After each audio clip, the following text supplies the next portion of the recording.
काय नाव तुमचं?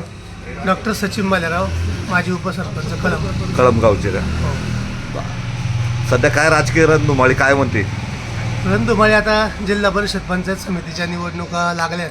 हां फॉर्म नामनिर्देशन सर्वांनी भरलेलं आहे. हां आता साधारणतः 27 तारखेला माघारी आहे. त्यानंतर चित्र स्पष्ट होईल, कोण कोणाबरोबर लढते, कोण कोणाच्या विरोधात लढते, हे 27 तारखेनंतर कळेल आपल्याला. बर, एकंदर गावचं काय ठरलंय? कळमगाव मोठं आहे, हायवेचं गाव आहे, आजूबाजूच्या 5-7 गावांवर या गावचा इफेक्ट असतो. काय ठरलंय? नाही, हे म्हणणं अगदी बरोबर आहे. कळंब गावात आजूबाजूच्या 5-7 गावापेक्षा तालुक्यावरच कळंब गावाची दिशा ठरते. कळंब गावातून तालुक्याची दिशा ठरते. कळंब गावामध्ये जी वातावरण निर्मिती होती तीच संपूर्ण तालुक्यामध्ये पसरली जाते, असा आत्तापर्यंतचा इतिहास आहे. आता कळंब गावामध्ये योगायोगाने दोनही पक्षाचे उमेदवार कळंब गावातीलच आहेत. एक याच्यामध्ये अजून खंत अशी आहे की कळंब गावामधून 2 उमेदवार जरी असले तरी ही पंचायत समिती गणाची जी आमची जागा आहे ती इतर मागासवर्गीयांसाठी राखीव आहे आणि जिल्हा परिषदची जागा ही ओपन महिलेसाठी आहे. खरं तर ज्यावेळेस इतर मागासवर्गीयांसाठी जागा राखीव असताना आज संपूर्ण महाराष्ट्रामध्ये हा वाद चालू आहे, कुणबी मराठा. तर याच्यामध्ये सुद्धा थोडा त्याचा एक किनार जाणवती आणि जे इतर मागासवर्गीय लोकांचं जे म्हणणं आहे की मराठा समाजाने आमच्यावर अन्याय करायचं किंवा आमच्यावर अतिक्रमण करण्याचं काम चालू आहे, तर त्या दृष्टिकोनातून खरं तर साहेबांनी मागच्या इलेक्शनच्या वेळेस पण आपल्याला सांगितलं होतं, ज्या ठिकाणी इतर मागासवर्गीय जागा आहेत त्या शक्यतो त्याच समाजाला मिळाल्या तर त्या समाजाचं प्राधान्य पुढे येईल. आज समजा ही जागा इतर मागासवर्गीय समाजाला आहे, आमच्या कळंब गावामध्ये 30% समाज आहे का जो माळी समाजाचा इतर मागासवर्गीयामध्ये मोडतोय. त्या दृष्टिकोनातून ती जागा त्यांना सुटणं अपेक्षित होतं. परंतु आता दुसरे जे उमेदवार आहेत ते आमचे बालेरावांचे आहेत. त्या राजेशताई बालेराव माझ्याबरोबर 5 वर्ष सरपंच होत्या. नितीन शेट्टे माझे चांगले मित्र आहेत.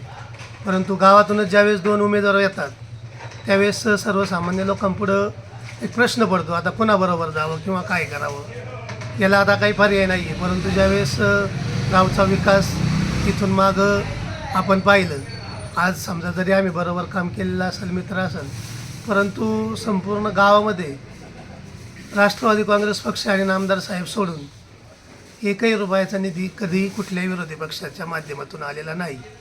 आणि येणाऱ्या काळामध्ये आज संपूर्ण केंद्रात असेल राज्यात असेल सत्ता ही महायुतीची आहे. पर्यायाने जे पुणे जिल्हा परिषदेमध्ये 100% सत्ता ही महायुतीची, पर्यायाने राष्ट्रवादी काँग्रेसचीच त्याच्यामध्ये सहभाग असणार आहे. तालुक्यामध्ये आज आपण पाहतो गेली अनेक वर्ष पंचायत समिती ही राष्ट्रवादी काँग्रेसच्याच ताब्यामध्ये आहे. मग आज गावात जरी 2 पक्षाचे उमेदवार असेल तर आपण गावच्या विकासाच्या दृष्टीने जो पक्ष सत्तेत राहणार आहे त्याच पक्षाच्या पाठीमागं राहणं आपल्या दृष्टीने सोयीस्कर ठरतं. त्या दृष्टीने मग आज जर इतर मागासवर्गीयाला जर ही जागा राखीव असेल तर त्या उमेदवाराचा आपण पर्यायाने प्रचार करणं क्रमप्राप्त झालेलं आहे. कोण आहे उमेदवार तो? आज आपल्या आंबेगाव तालुक्याच्या माजी सभापती ज्यांनी चांगल्या प्रकारे मागील पंचवार्षिकला काम केलेलं आहे, सौ उषाताई रमेश शेट कानडे, आज त्यांनी पुन्हा या ठिकाणी त्यांना संधी मिळालेली आहे. खरं तर पंचायत समितीला 2-2 वेळा संधी शक्यतो लवकर मिळत नाही आरक्षणामुळं, आणि ओपनला तर कधी लवकर जागा येतच नाही. परंतु आज त्यांना चांगली संधी मिळालेली आहे.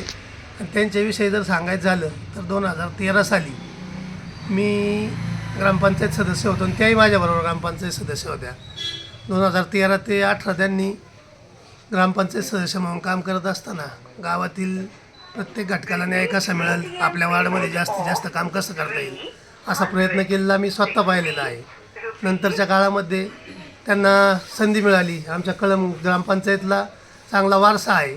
जो ग्रामपंचायत सदस्य कळंब ग्रामपंचायतमध्ये होतो त्याला पुढं पंचायत समिती जिल्हा परिषदला आत्तापर्यंत संधी मिळाल्याचा इतिहास आहे. कारण आमच्या निर्मलाताई ग्रामपंचायत सदस्य होत्या, त्या पंचायत समिती सदस्य झाल्या. उषाताई ग्रामपंचायत सदस्य होत्या, त्या सदस्यही झाल्या आणि सभापतीही झाल्या. आणि यातून अजून एक सांगायचं आहे की आंबेगाव तालुक्याला सभापतीपद सर्वसाधारण आहे. तिथं महिलासुद्धा पुन्हा सभापती होऊ शकते. त्यामुळं गावाला पुन्हा एकदा सभापतीपदाची संधी ह्या दृष्टिकोनातून आम्ही खरं तर याच्याकडे पाहतो. कारण जर सत्ता आली तर निश्चित आमचा त्या ठिकाणी साहेबांकडे दावा असणार आहे की आमचं गाव सभापती पुरवणाऱ्याची आमच्या गावची फॅक्टरी कळममध्ये सगळ्यात जास्त सभापती नेतृत्व करण्याची संधी मिळालेली. त्यामुळे परत एकदा आम्हाला संधी मिळणं अशी आम्हाला त्यातून अपेक्षा आहे.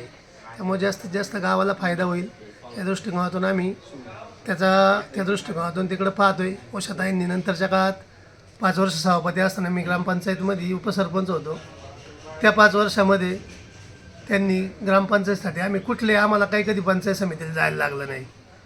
त्याच्या अगोदर जिल्हा परिषदला प्रमोद शेटकांडे सदस्य होते त्यावेळेस तीच. त्यामुळं गावाला एक निधी मागण्यासाठी किंवा काम करण्यासाठी कधीच आम्हाला कुठं जायला लागत नाही. हे आमच्या गावचं वैशिष्ट्य आहे. ग्रामपंचायतमध्ये बसून ज्यावेळेस खरं तर आमचे मार्गदर्शक माजी सभापती वसंतराव बालेराव होते त्यावेळेस एका शब्दावर आमची सगळी कामं व्हायची, पक्षाच्या माध्यमातून कामं व्हायची. आणि हा पक्ष सोडून आतापर्यंत गावाला कुठलंही कधी काम मिळालेलं नाही किंवा कुठल्याही निधी नाही. मग विरोधक कोणत्या बळावर निवडणुकीला सामोरे जातात? विकास निधी 1 रुपयाचा आणत नाही असा तुमचा थेट आरोप आहे. 100% मग कोणत्या माध्यमातून लोक त्यांना म्हणजे मतदान करतात किंवा हे कसे सामोरे जातात, काय मत आहे? नाही, आता याच्यामध्ये कसं असतं का विरोधाला विरोध म्हणून काही लोक किंवा पक्षाची जी वैचारिक प्रत्येकाची भूमिका असते त्यातून मतदान इकडे तिकडे होतं. आणि बऱ्याचशा वेळेस व्यक्ती सापेक्ष पण मतदान होतं, व्यक्तीच्या ह्याच्यावर पण बरेच वेळा मतदान इकडे तिकडे होतं.